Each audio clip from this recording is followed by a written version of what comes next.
Entre-temps, les 4 Galiléennes étaient revenues vers Marie-Madeleine.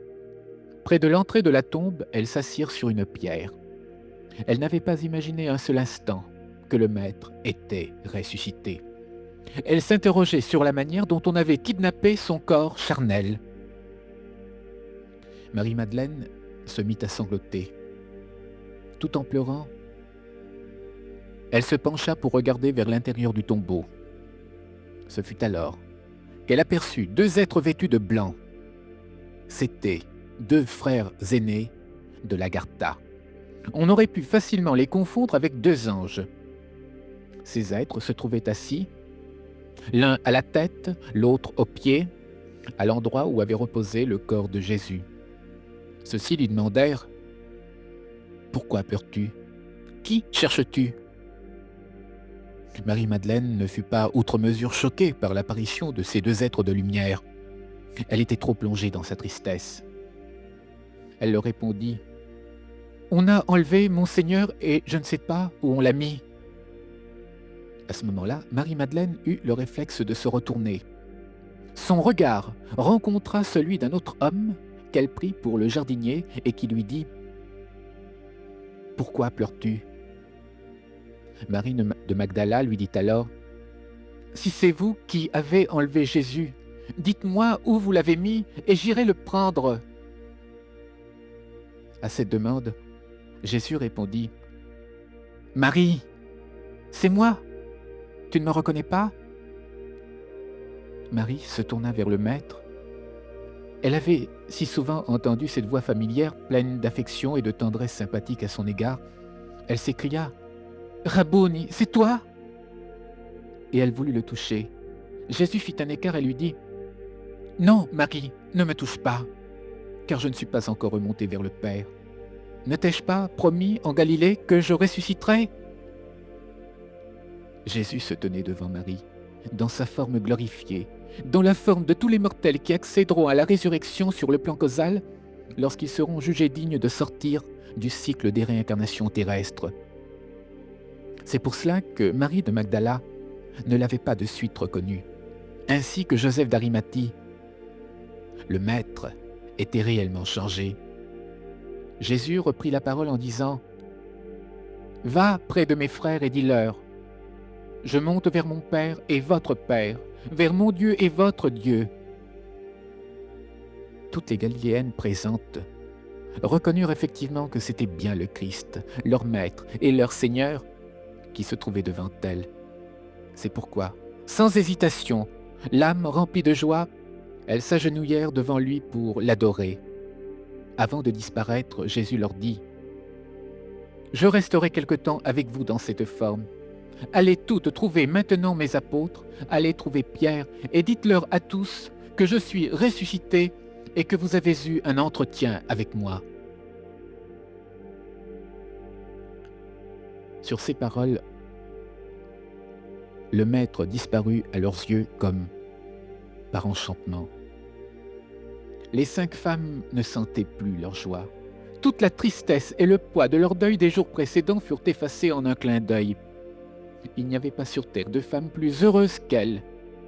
Elles se mirent toutes à courir à Jérusalem vers la maison de Élie Marc. Lorsque les femmes se trouvèrent dans la maison de Élie Marc, Marie-Madeleine monta en toute hâte vers la salle du haut où se trouvaient les disciples. Marie répéta les paroles que Jésus lui avait commandé de leur dire. La première réaction des apôtres fut de croire que les femmes avaient été victimes d'une vision ou d'une hallucination. Pierre crut à la nouvelle. Jean resta sur sa réserve. Tous deux voulurent en avoir le cœur net. Les 2 apôtres sortirent avec précipitation de la maison d'Élie Marc et se mirent à courir vers le Golgotha. Jean, qui était plus jeune que Pierre, arriva le premier. Tous 2 trouvèrent la tombe exactement de la manière dont l'avait décrite Marie de Magdala.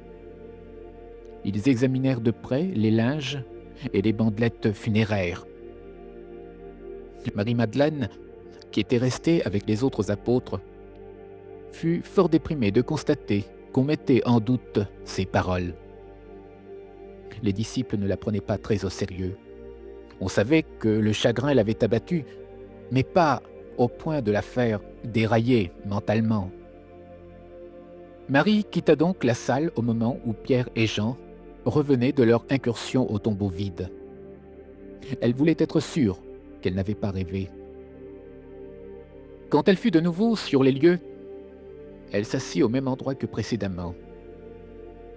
Ce fut alors que Jésus lui apparut pour la seconde fois et lui dit « Marie, ne doute pas, je suis ressuscité.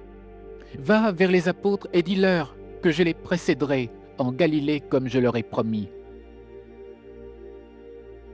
Marie fut regaillardie par ces paroles. Elle retourna en toute hâte vers les apôtres et leur répéta les paroles du Maître. Depuis le retour de Jean et de Pierre, cette fois-ci, on cessa de se moquer d'elle. Après ces 3 premières apparitions, Michael remonta au 3e ciel, convoqua Gabriel et toute son armée de séraphins et de chérubins. Toutes ces personnalités célestes se rendirent au pôle spirituel de notre planète. Là, le Christ Jésus ordonna que se fasse l'appel nominal de toutes les âmes terrestres aptes à sortir du cycle des réincarnations. Au moment de la venue du prince planétaire Caligastia il y a 500 000 ans, ce fit le premier grand jugement planétaire qui marquait la fin d'un grand cycle. Des milliers d'âmes sortirent du cycle des renaissances terrestres et furent jugées dignes de prendre le corps glorieux de la résurrection, considérées aptes à entreprendre leur évolution sur les plans spirituels supérieurs.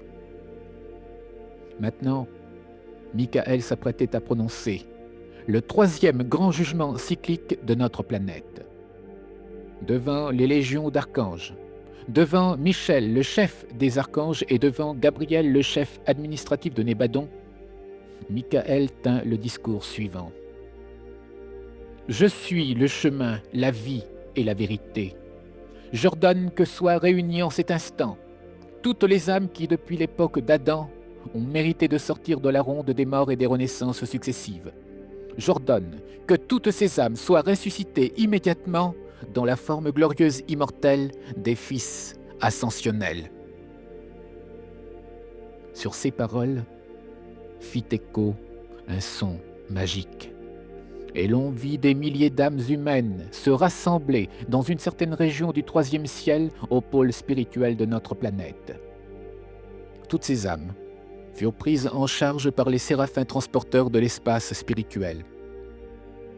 Sur l'aire de départ de notre monde, les observateurs de l'Agartha virent les séraphins quitter notre terre à la vitesse de l'éclair, en emportant avec eux les âmes destinées à subir le processus de la résurrection dans le système de monde spirituel par lesquels doivent nécessairement transiter tous les mortels.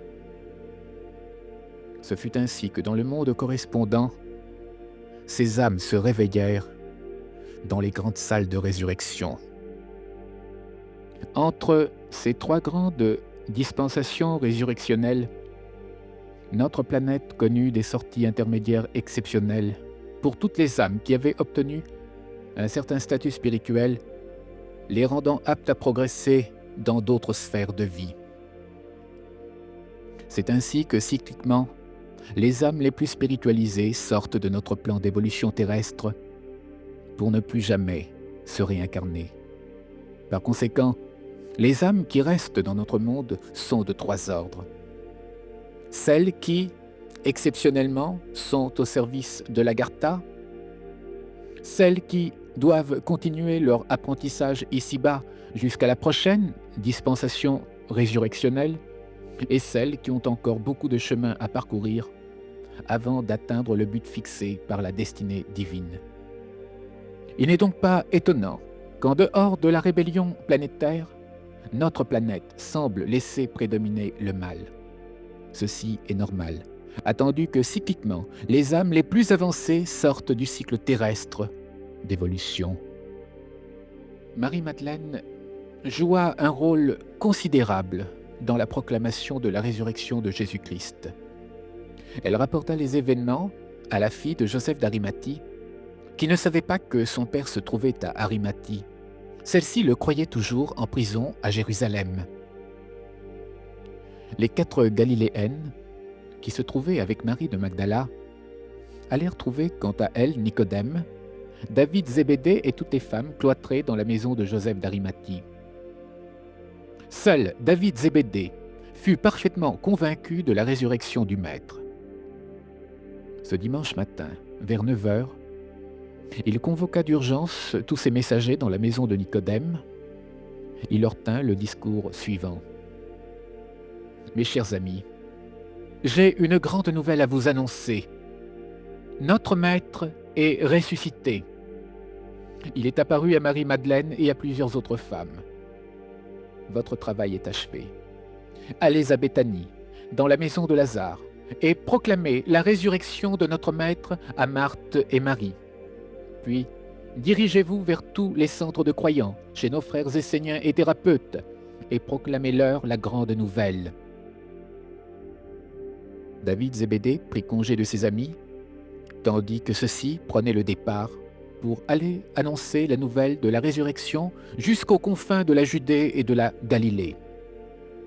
David se rendit ensuite dans la maison de Joseph d'Arimathie à Jérusalem pour aller chercher Salomé, sa mère, et l'emmener à Béthanie chez Marthe et Marie. Jacques Zébédée, pour sa part, avait pris en charge Marie, mère de Jésus. Il l'emmena chez lui à Bethsaïde, où elle vécut 1 an à peine après la mort de Jésus. Le jour de la résurrection du Maître, Ruth se rendit à Béthanie chez les sœurs de Lazare. Plus tard, en juin de l'an 30, elle se maria avec David Zébédée avant de partir tous ensemble avec Marthe et Marie à Philadelphie où se trouvait Lazare. Jacques, le frère cadet de Jésus, avait également rejoint Béthanie. Ce dimanche de Pâques, toute la famille de Jésus se trouvait dans la maison de Lazare. Peu avant midi, un messager de David était passé par Béthanie pour annoncer à Marie et à ses enfants Jacques, Jude et Ruth que Jésus était ressuscité. Jacques, le frère de Jésus, ne sut que penser. Pourtant, il savait que son frère avait ressuscité ou plutôt rendu la vie à son ami Lazare. Tandis qu'il méditait profondément sur la renaissance de Lazare, Marie-Madeleine entra toute excitée dans la maison des sœurs Marthe et Marie. Elle confirma que Jésus était bien ressuscité, puisque le Maître lui était apparu directement en personne. Immédiatement après, arrivèrent David et sa mère Salomé Zébédée. Ruth et Jude crurent de suite à cette résurrection. Tandis que Jacques, frère de Jésus, se trouvait dans le jardin de la maison de Lazare en train de méditer cet événement extraordinaire, il eut l'impression d'avoir été touché par une main inconnue. Lorsqu'il se retourna, quel ne fut son étonnement de voir apparaître à son côté une espèce de nuage gélatineux qui semblait prendre racine en terre et qui s'élevait à hauteur d'homme. Cette forme étrange se solidifia et Jésus fut matérialisé près de Jacques. Jacques n'avait pas immédiatement reconnu son frère, comme tous les autres d'ailleurs. Mais quand le Maître lui dit « Jacques, va rejoindre tes frères en esprit. Je t'appelle, toi aussi, au service de mon royaume. » Quand il entendit prononcer son nom, Jacques reconnut que c'était Jésus. C'était la 4e apparition du Maître au cours de la journée qui n'était pas finie. Pendant quelques minutes, Jésus discuta avec son frère. Il lui demanda de ne pas diffuser pour le moment cette apparition à ses 11 disciples. Après l'avoir salué, Jésus le quitta comme il était venu. Jacques était excité au-delà de toute limite. Il courut vers sa mère, vers tous les membres de sa famille et toutes les personnes présentes chez Marthe et Marie. « J'ai vu Jésus, je l'ai vu de mes yeux. Je viens de lui parler juste à l'instant, dans le jardin. Vers 2 heures de l'après-midi, à Béthanie, eut lieu la 5e apparition du Maître. Tout le monde avait fini de déjeuner et discutait encore à propos de la résurrection du Maître. Dans la maison de Marthe et Marie, il y avait près d'une vingtaine de personnes. Il y avait toute la famille de Jésus, David et Salomé Zébédée, Marie-Madeleine et quelques autres amis. Ce fut alors que le Maître se matérialisa pour la 5e fois. Il entra dans la maison de Lazare par la porte de derrière et salua toute la compagnie en disant « Je vous salue, mes amis. La paix soit avec vous. Ne vous avais-je pas promis que je ressusciterai le 3e jour? J'ai tenu ma promesse. Pourquoi avez-vous douté? Je suis la lumière de la vérité. Je suis la résurrection et la vie. Soyez tous unis dans le royaume de mon Père par l'Esprit de vérité. » Marie-Madeleine voyait le Maître pour la 3e fois et Salomé pour la 2e fois. Toutes les autres femmes le virent pour la 1re fois. Le cœur de Marie fut bouleversé par une joie inexprimable. Son fils n'était pas mort. Elle en était sûre maintenant, puisqu'elle venait de le voir. Marie, devant l'apparition de son fils, ne sut que répondre. Tout le monde fut frappé de stupéfaction. Au moment où les personnes présentes voulurent s'approcher de lui pour l'embrasser, il disparut subitement comme par enchantement. Inutile de dire à quel point ce fut l'effervescence dans la maison de Lazare. Marie-Madeleine redescendit en direction de Jérusalem pour se diriger vers la maison de Joseph d'Arimathie, où se trouvaient une vingtaine de disciples féminines du Maître. Elle leur annonça à tous qu'elle venait de voir et d'entendre le Maître ressuscité pour la 3e fois. Or ne voici-t-il pas que vers 4 heures de l'après-midi, tandis que toutes les femmes étaient suspendues aux lèvres de Marie de Magdala, un silence profond s'abattit sur toute l'assemblée. Qui pouvait le croire? Au milieu d'elle, une forme nuageuse apparut subitement et se matérialisa sous la forme du Christ, Jésus. C'était la 6e manifestation du Maître. Pour la 4e fois, Marie-Madeleine, la pécheresse de Magdala, vit apparaître son Sauveur en même temps qu'une vingtaine d'autres femmes. Qui pourrait maintenant l'accuser de rêveuse exaltée? Qui oserait prétendre que plusieurs dizaines de personnes, en des lieux différents, furent la proie d'une hallucination collective? Quand le Maître leur apparut, il leur dit « Salut à vous, mes filles. Que la paix du Seigneur soit avec vous. Que ma paix soit en vous. Allez publier la bonne nouvelle de ma résurrection. Allez dans le monde entier publier la vérité de l'évangile de mon royaume céleste. J'ai dit, souvenez-vous-en, qu'il y a plusieurs demeures dans la maison de mon Père. Je serai avec vous jusqu'à la fin des temps. Je vous accompagnerai en esprit jusqu'aux confins de la terre. Allez de par le monde, donnez votre tendresse à ceux qui souffrent, fortifiez les timides, régénérez les craintifs. » Puis, de nouveau, Jésus disparut comme il était venu. Une demi-heure plus tard, il réalisa sa 7e apparition dans la maison d'un certain Flavius qui hébergeait plusieurs dizaines de croyants grecs. Tous ces hommes et toutes ces femmes, tandis qu'il parlait de la résurrection de Jésus, virent se manifester au milieu d'eux le Maître, alors que toutes les portes de la maison avaient été solidement verrouillées. Mes amis, allez dans le monde entier proclamer l'évangile du salut. Parce que vous m'avez reçu, je vous ai fait ambassadeur de mon royaume sur terre. Je vous reçois tous dans la fraternité des fils du Père. Aimez-vous les uns les autres dans la foi et la vérité de mon évangile. » Dès qu'il eut prononcé ces paroles, les Grecs virent s'estomper le corps glorieux de Jésus-Christ. Ce fut aussi l'effervescence chez eux.